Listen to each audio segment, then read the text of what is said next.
Okay, we're going to continue on with this counterculture deal, and we're going to talk about the Woodstock Music and Art Fair. How many people have heard of Woodstock?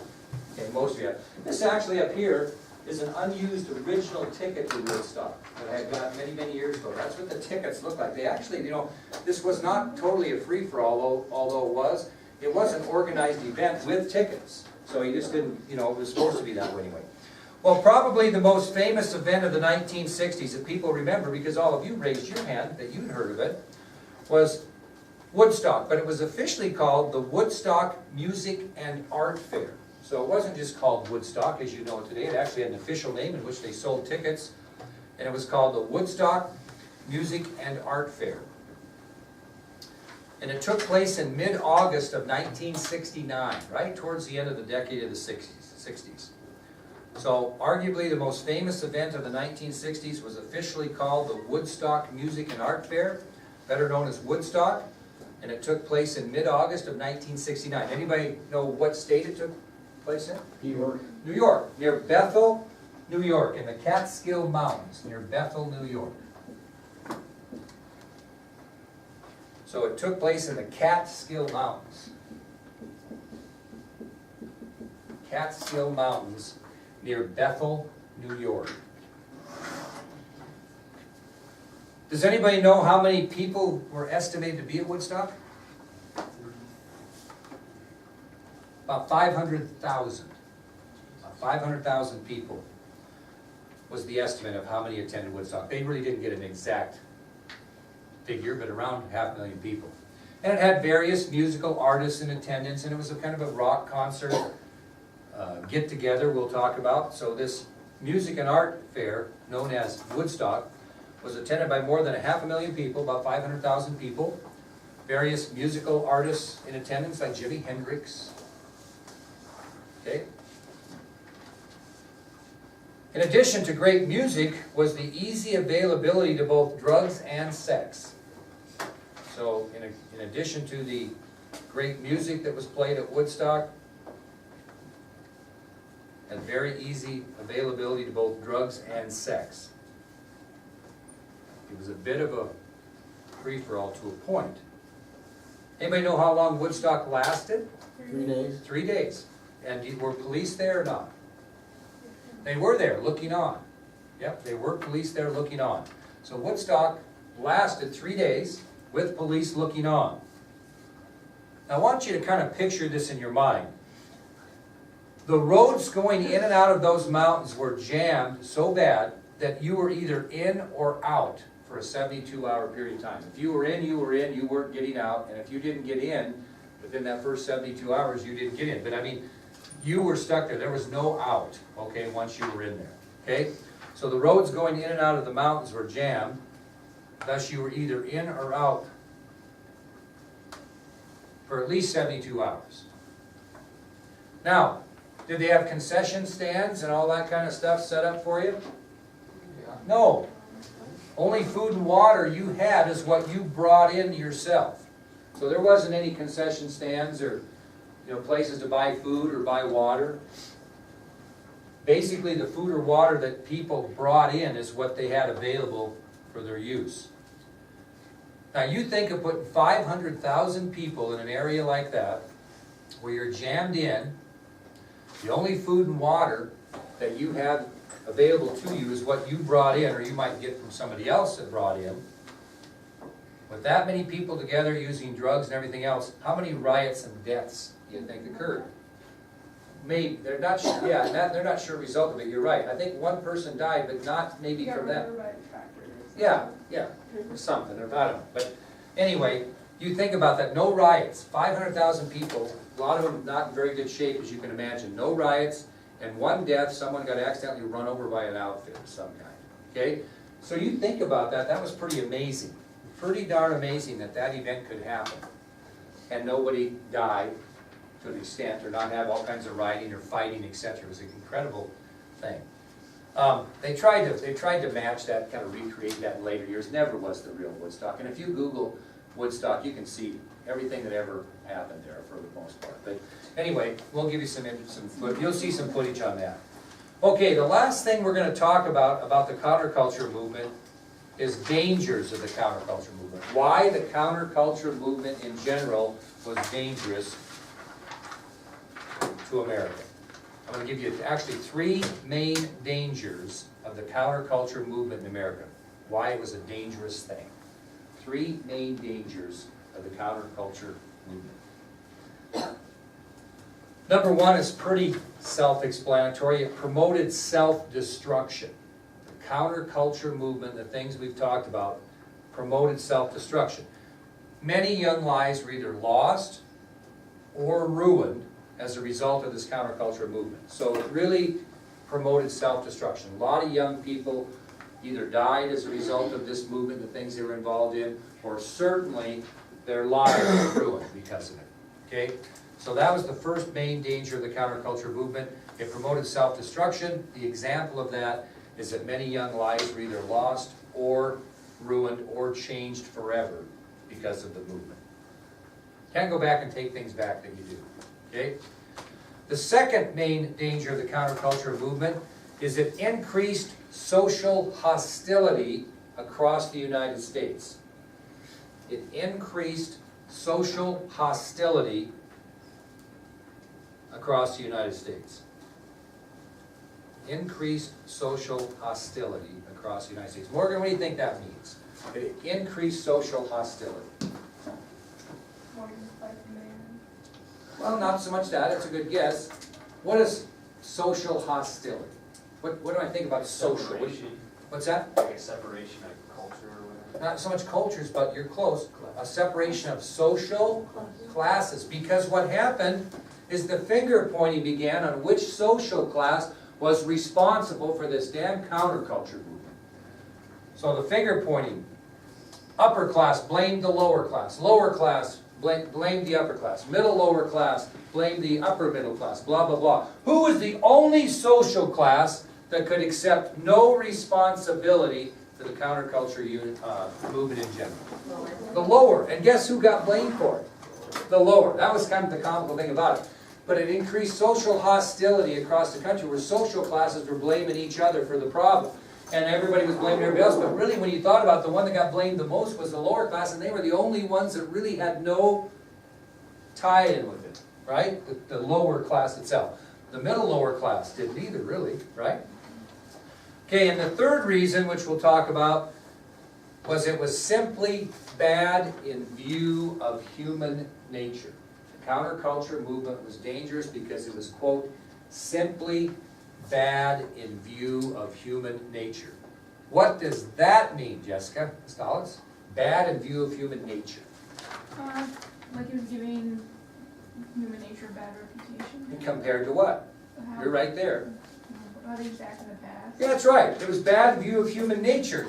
The things that were the norm, that were considered normal, now became the non-norm, okay? Young people didn't study the subject areas they needed to be successful in the world. They weren't interested in math, science, English, and social studies. They were interested in mythology, and astrology, and religion. Not a lot of jobs in those areas, okay? Young people were doing things that wasn't seen as normal in decades past, and really wasn't seen as normal by a lot of people during the decade itself. And you'll get a good example of that when we watch this movie, the 1960s, because it shows all of these types of things. So the everyday actions that the youth were involved in were very uncommon in comparison to decades before. I saw I missed a call from you. Is it important? No, it was an ACT thing. Oh, okay. Not No a problem. big deal. No problem. No Okay. problem. I just wanted to come down. Mr. Supis, see, he's too young to be in the counterculture movement. He's a young guy. Counterculture. Which counterculture With movement? the 60s. Pathetic. What year are you born? 72. There we go. Okay. 1958. Am I Sorry. that much older than you? What? Am I that much older than you? If you were born in what year? 58. What year did you graduate from high school? 76. No, well, my dad graduated in 1970. Oh, okay. So, Moving on.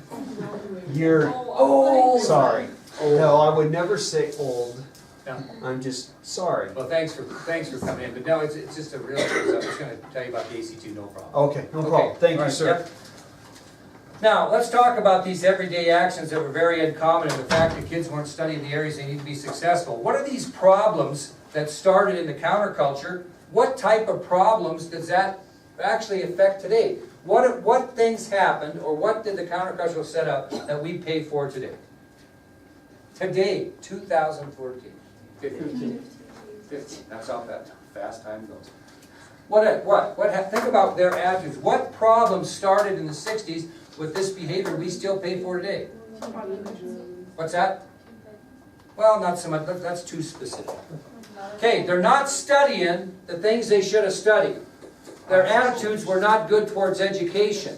So they had trouble getting jobs because they didn't have the training. What do you think their attitudes were with their children? Was education important with their children? No. And it just streamlined down. So what did it lead to? If you have not good educational values, what's the result of that if you're not very well educated? Bigger, lower class. And what's that result in? Welfare.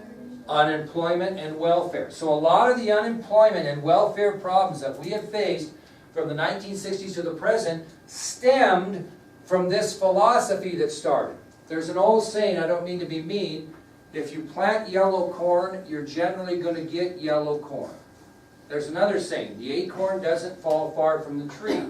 The point being is how you were raised by your parents is a lot of the ways your parents were raised and their parents were raised. So if this starts in the 60s and it goes all the way down, that's what's led us to some of these problems. A lot of our unemployment problems are because of what happened then. What else do we have a pretty piss-poor attitude about in this country right now?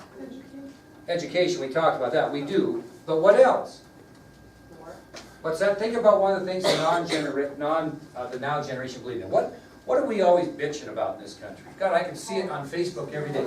Yeah, hey, politics. Our attitudes towards our government are awful in comparison to the 1950s. In 1950, if Dwight Eisenhower, actually Harry Truman or Dwight Eisenhower in that era, stood up and said something to the American people, it was the damn gospel. It was the gospel. If a president stands up now and says something, everybody ridicules him. I'll tell you one thing that bothered me beyond belief that stems from this is when Barack Obama, whether you like him or not, he's the president of the United States. When he wanted to speak to all the kids, high school kids and junior high kids and elementary kids and all that, he wanted to go on a national television and have everybody watch that. We in this school gave kids the option to opt out. If you don't want to listen to what the President of the United States says, you don't have to. You can go sit out in the hallway. I thought that was the biggest bunch of crap I'd ever heard of. This guy's the President of the United States. You can sit in class and listen to him whether you like him or not. How much more disrespect can you be showing? I had a kid, did I tell you this story already? No. Roman Bastida. I love Roman Bastida like a son. He and I went just like this, all during high school because he wanted to be a knucklehead, but he got his diploma come hell or high water. And he and I are good friends now. Roman was, I think, a sophomore in high school, and he was sitting out on the bench out there. And I was a counselor at that time, not the principal, and I says, Roman, what are you doing? Well, I'm not listening to that blankety blank. I looked at him, I said, Roman, you are Hispanic. I said, do you understand? I mean, what do you mean you're not going to listen to him? Well, he had black stuff. I says, isn't that kind of racist?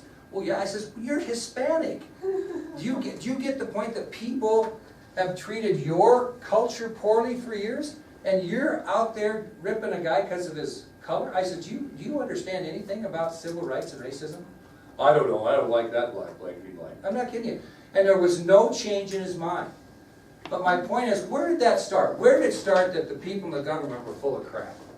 It started in the 1960s and some decisions like Vietnam and our lack of confidence in the government. That's where it started. Is it a good thing?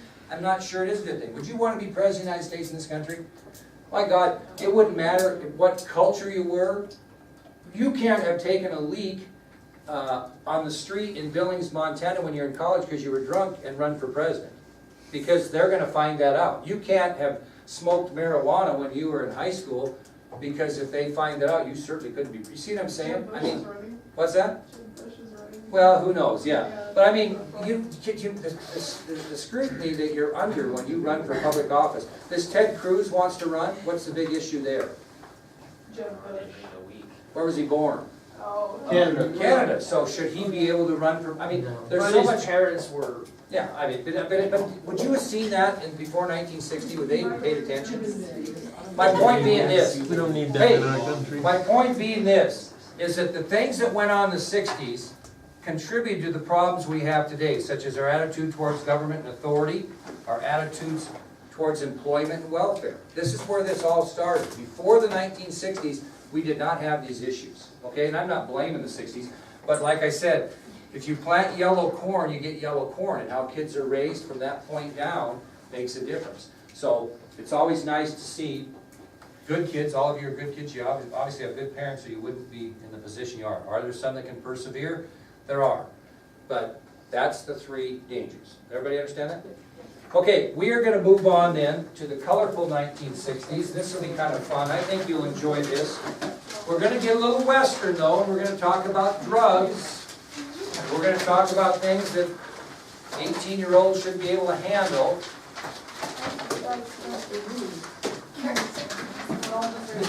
Man. I think you should do a different, separate Separate test? video. Oh, okay, separate video? Okay.